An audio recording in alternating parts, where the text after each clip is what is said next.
Hello guys, nanggaling na tayo sa palengke at saka nakabili na tayo ng ating lulutuin. Yung nakita ko doon na pwede nating maluto ay langka at sahugan natin ng pata ng baboy at lagyan rin natin ng munggo.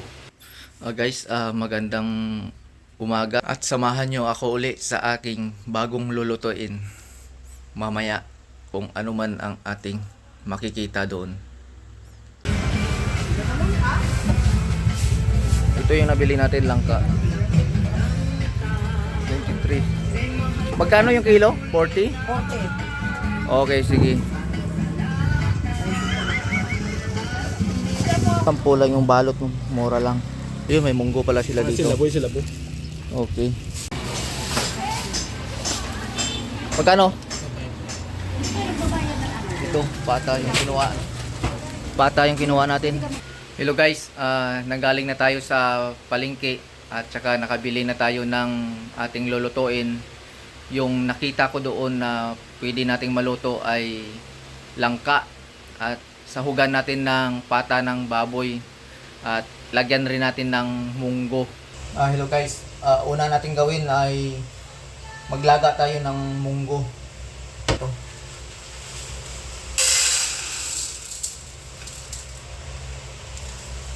Hugasan natin guys.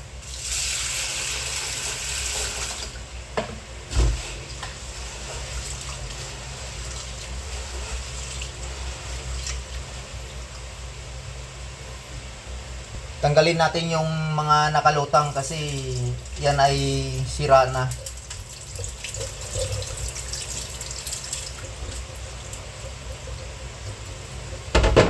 Tapos hugasan natin ulit.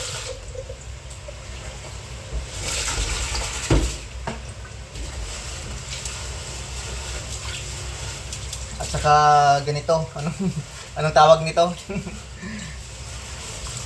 Para matanggal yung mga dumi-dumi niya. Ayan, natatanggal yung dumi. Para yung dumi na pupunta sa tubig at saka hugasan natin. Para tanggalin natin yung mga nakalutang at saka hanggang sa luminaw na yung kanyang sabaw. Kanyang tubig.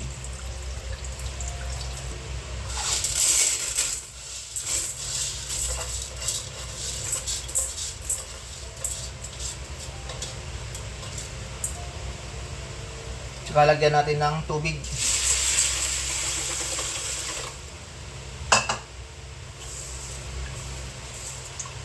Kailangan guys, sa paglagay mo ng munggo, kailangan walang nakadikit dito sa gilid ng ating lutuan para walang maiwan na hindi siya luto. Kasi minsan, yung iba, pagkalagay ng munggo, mayroong mga nakadikit pa sa gilid, tapos niluto nila, hindi siya natanggal sa pagkakadikit, kaya minsan mayroong mamuya ka na hilaw pa o buo pa. Kaya isa rin yan, maiwasan natin.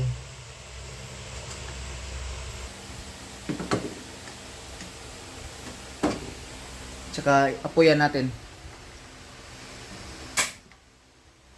Ayan guys. Antayin na lang natin na kumulo siya at saka hanggang sa lumambot. Sunod natin gawin guys, lilinisin natin yung nabili nating pata. Ito. Check natin kung baka may mga balahibo pa.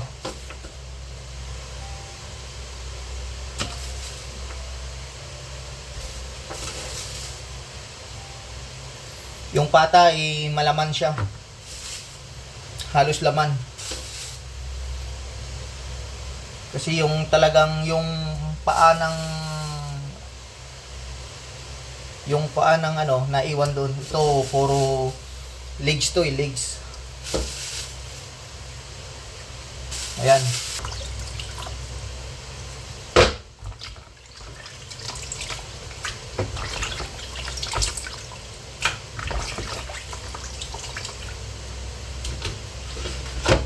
Sunod, lagyan natin ng asin.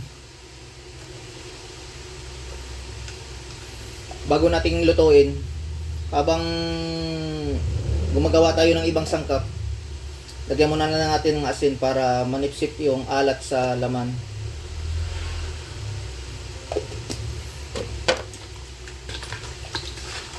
Saka gumawa na tayo ng ibang gagawin.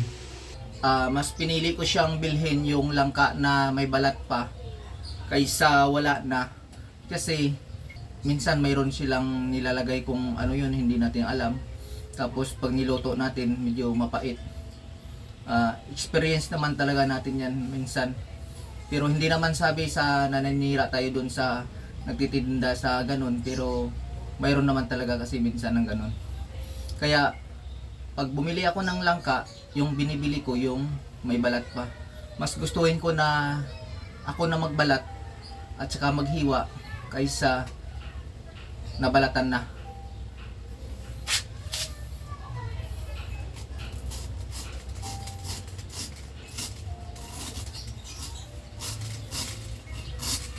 Guys, ito yung ating sangkap sa pag-isa at sa ating pagluto ngayon.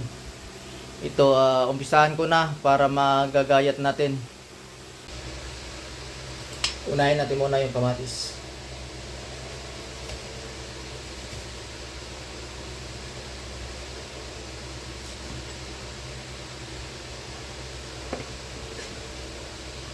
Sunod natin yung bawang.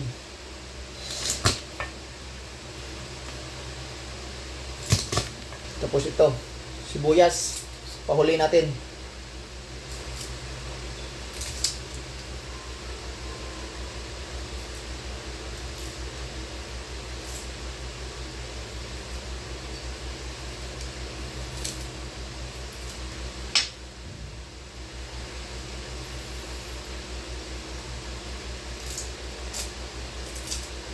Ang sibuyas na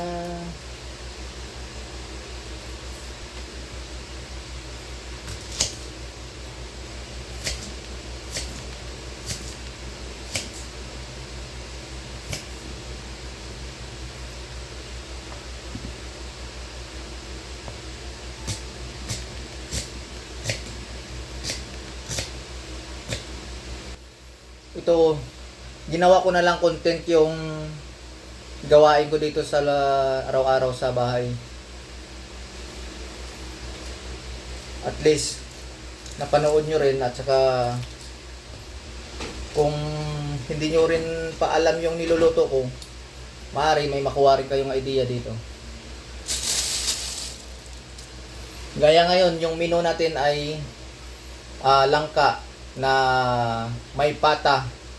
Nilagyan natin ng munggo.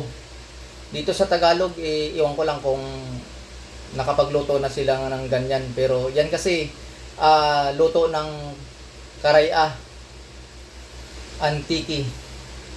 Yan ang popular na luto sa amin sa Antique. Laging munggo langka na may pata. Kaya wala pa ako kasi dito na tikman na ganyan na yung nakapagluto or tinitinda dito. Wala pa akong nakita.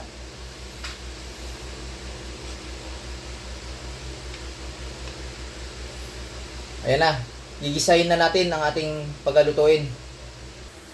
Hinugasan ko muna guys. Tsaka natin itupiin.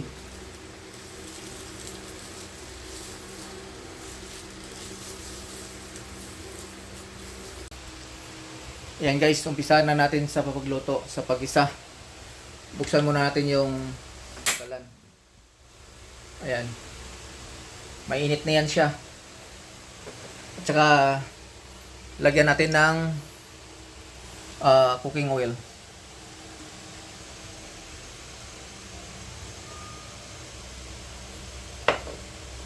Ayan. Pinainit ko na yan siya. At saka lagay natin yung bawang.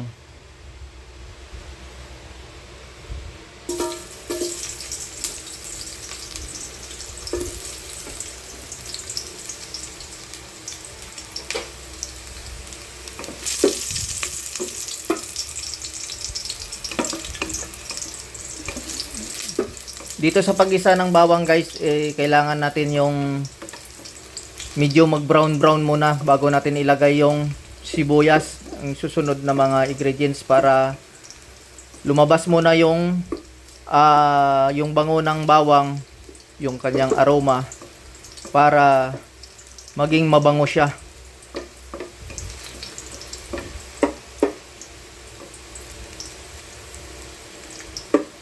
Ayan guys, medyo brown na at saka mabango na siya.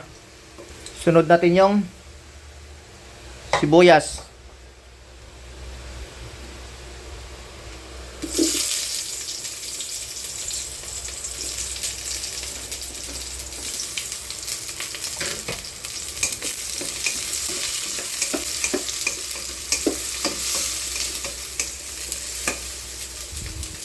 Ang lakas ng usok, mahina lang naman yung ating apoy.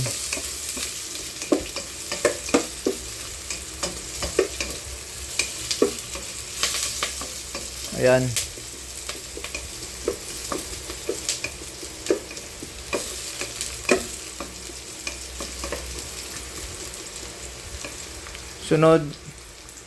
Isunod natin yung loya. Kamatis. Hindi na natin kailangan maglagay ng loya guys kasi munggo yung lulutuin natin.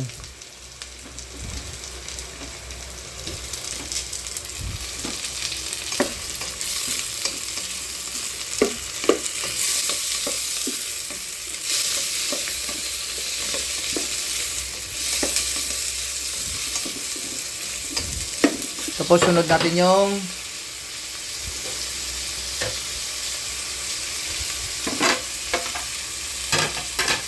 itong laman. Yan. Gisa natin.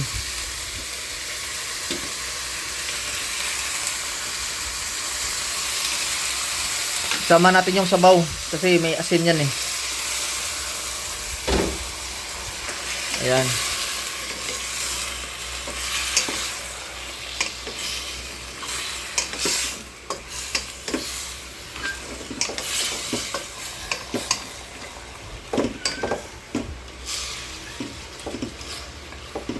Antayin natin na kumulo. I-mix muna natin.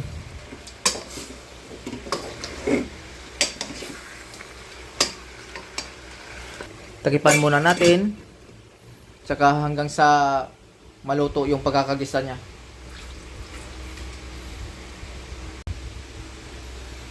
Ito na guys. After 5 minutes, ito na yung tsura ng ating napagisa. Tsaka ilalagay ko na muna yung munggo. Itong munggo. Yung munggo na to guys, hindi pa to masyadong luto. Parang pinakuluan ko lang ng mga 5 minutes kanina at saka inahon ko na. Kasi dito sa laman maglalaga pa tayo at saka para pagka nailagay ko na yung munggo dito ngayon sa pagisa, masama na yung munggo sa paglaga. Para hindi na tayo masyadong magastos sa gas.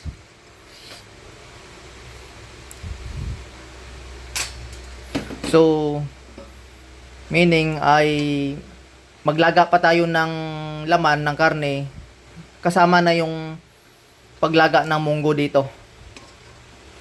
Halo muna natin yung munggo. Igisa muna natin ng saglit.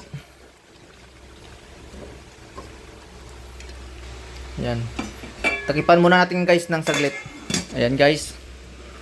Matapos nating maigisa, lagyan na natin ng tubig. Sabaw. Ayan. Ito yung sabaw, ito ng panlaga niya. Damihan na natin kasi ano pa yan mamaya, magbabawas pa yan mamaya. Pakuluan natin guys hanggang sa lumambot yung laman na pata. Guys, habang nagpapalambot pa tayo dun ng ating niloto na pata, ito gagawin muna natin, mag-slice muna tayo ng gulay natin na langka.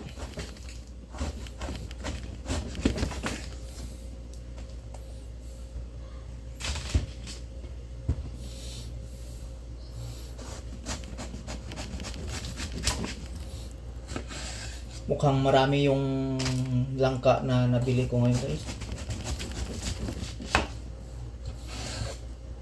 Tatanggalan natin ng bitoka or tinai. Ito guys, yung langka napakamahal ng bili ko dito. Magkano yung bili ko dito? Nasa 70 yung kilo. Samantala doon sa probinsya nung kakauwi ko lang halos hinihingi lang to sa kapitbahay namin or kami rin ang nanghihingi pag oras na wala pang bunga yung langka namin. Pero pag oras na may bunga na yung langka namin, nako, sa ngayon marami ang bunga doon pero hindi namin hindi nabibenta or hindi napagpirahan. Pero pagdating dito napakamahal. Minsan nga naman mamimiss mo yung lutong probinsya. Magulay ng langka. Kaya kahit mahal yung langka dito, mapapabili ka. I-slice na natin yung ating langka ng patsyub. Pero manipis lang siya para madali maluto. Mayroon din naman akong kakilala na kaibigan ko noon na nagluto ako ng ganitong luto, langka. Hindi siya kumain. Kasi nga daw yung langka doon sa kanila, binabahog lang sa baboy. Sabi ko nako, sa amin yung langka special na luto yan. Lalo na yung tinatawag ng Karaya o Ilonggo na KBL, langka, munggo at saka kadyos. Nako, yan ang popular na luto sa amin. Luto ng Ilonggo at saka Karaya. Tapos lagyan mo pa ng pampaasim na batuan. Nako po, yan talaga yung paborito. Kahit na mga Tagalog naman yung makakatikim,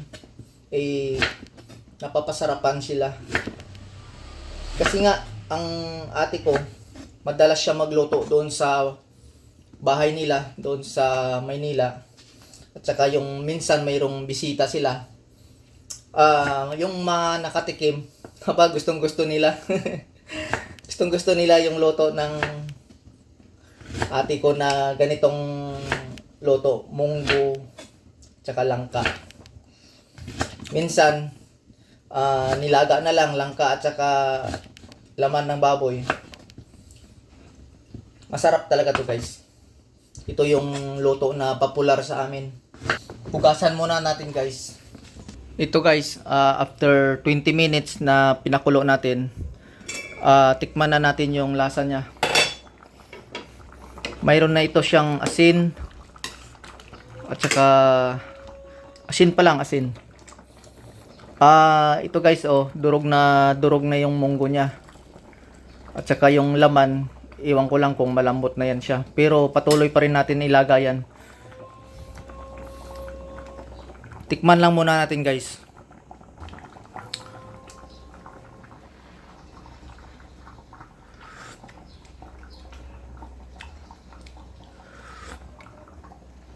Tama na yung alat niya guys. Yung alat niya kanina, doon ko pa lang kanina nilagay yan sa laman. Yan, sunod natin nilagay itong langka.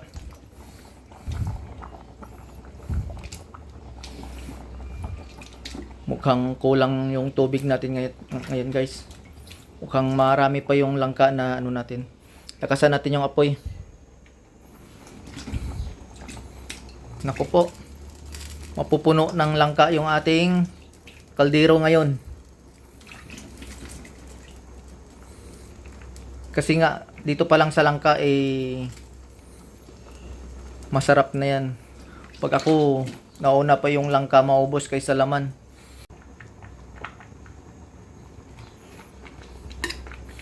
Magdagdag tayo ng sabaw guys kasi ito hindi pa naapawan siya. Ito guys, tingnan natin yung niloto natin.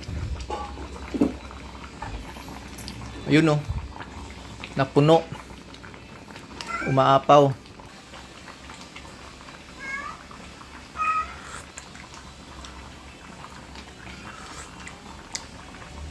Kulang pa ng konti ng alat. Kasi nagdagdag pa tayo ng tubig kanina kasi kumunti yung tubig. Mas marami kasi yung nailagay natin na langka. Kaya magdagdag tayo ng kunting alat. Tsaka yung idagdag natin ay ito na lang, patis. Kunti lang. Bitchin. Kasi itong bitchin, para siyang pang-balance sa, kung may kunting alat man siya, para pang-balance lang siya. Tingnan muna natin yung langka kung malambot na siya. Guys, malambot na siya. Saglit na lang, maluluto na to. Mga 5 minutes. Ayan guys, malapit na. Natikman ko na, masarap na yung lasa niya. Ito guys, tingnan na natin. Ayun. Wow, ang sarap. Kunti na ang sabaw. Pero mas masarap yung ganito, pag kunti lang yung sabaw. Talagang malasa, malapot yung tikman natin. Oh. Sarap guys. Parang lutong probinsya talaga. Pakuluan natin saglit guys at luto na ito. Pahinaan lang natin yung apoy.